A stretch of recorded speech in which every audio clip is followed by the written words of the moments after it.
রোজ 10টা 5টার অফিস আর বাড়ি আর অফিস, এর মাঝে বসের হুকুম, একগাদা অ্যাসাইনমেন্ট আর ডেডলাইনে চোখ রাঙানি। ধরুন এই একঘেয়ে মার্কা জীবনে হঠাৎ পেলেন দুদিনের ছুটি, কিন্তু এখন প্রশ্ন, দুদিনে কি কোনো ট্রিপে যাওয়া সম্ভব? আলবাত সম্ভব। এই মুশকিল আসানের জন্যই রইল আজকের এই ভিডিওটা। বেশি চিন্তা না করে দুটো দিনের ছুটিটা উপভোগ করতে পরিবার বা বন্ধুদের নিয়ে চলে যেতেই পারেন জলপ্রপাতের শহর ছত্তিশগড়ের জগদলপুরে। মনোরম পাহাড়, সবুজ উপত্যকা, উচ্ছল ঝর্ণার সঙ্গে প্রাচীন মন্দির আর ট্রাইবাল কালচারের ছোঁয়া মিলবে বস্তার হৃদয় জগদলপুরে। হাওড়া থেকে জগদলপুরের দূরত্ব প্রায় 968 কিলোমিটার। হাওড়া থেকে সম্বলেশ্বরী এক্সপ্রেসে করে জগদলপুর পৌঁছতে মোটামুটি সময় লাগে 21.5 ঘন্টা। জগদলপুর স্টেশনের বাইরেই বাস স্ট্যান্ড, থাকার জন্য আছে একাধিক বাজেট ফ্রেন্ডলি হোটেল। এরপর আপনি একটা গাড়ি বুক করে সেরে নিতে পারেন সাইট সিন। এবার আসি অল্প সময়ের মধ্যে জগদলপুরের কোন কোন জায়গা ঘুরে দেখতে পারেন সেই প্রসঙ্গে। ছত্তিশগড়ের বস্তার জেলার অন্তর্গত জগদলপুরের প্রধান আকর্ষণ চিত্রকোট জলপ্রপাত।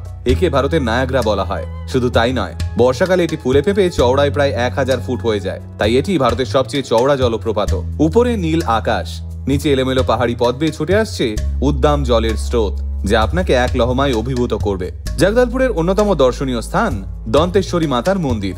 বস্তার কুলদেবী হলেন মা দন্তেশ্বরী। 1400 শতাব্দীতে কাকাতীয় রাজবংশ এই মন্দির প্রতিষ্ঠা করেছিল। এখানে প্রায় 87 কিলোমিটার দূরে দান্তেওয়াড়াতে মা দন্তেশ্বরীর আসল মন্দির। পুরাণ মতে এই দান্তেওয়াড়াতে পড়েছিল সতীর দন্ত বা দাঁত, যা 51 সতীপীঠের মধ্যে অন্যতম।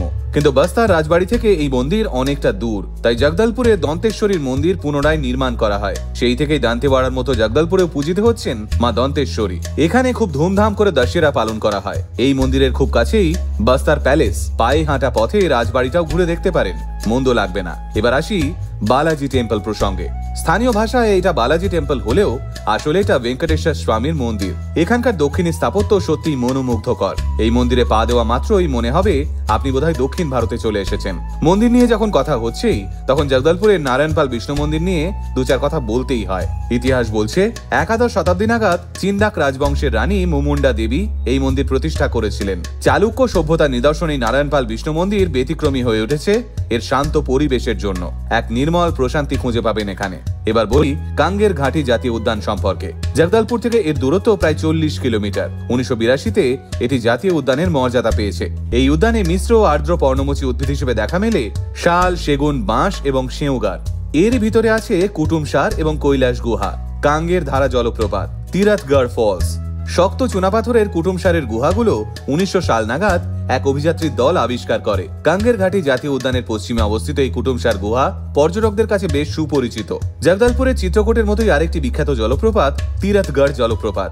এটি কাঙ্গের ঘাটি জাতীয় উদ্যানে মুঙ্গা বাহার নদীর তীরে অবস্থিত।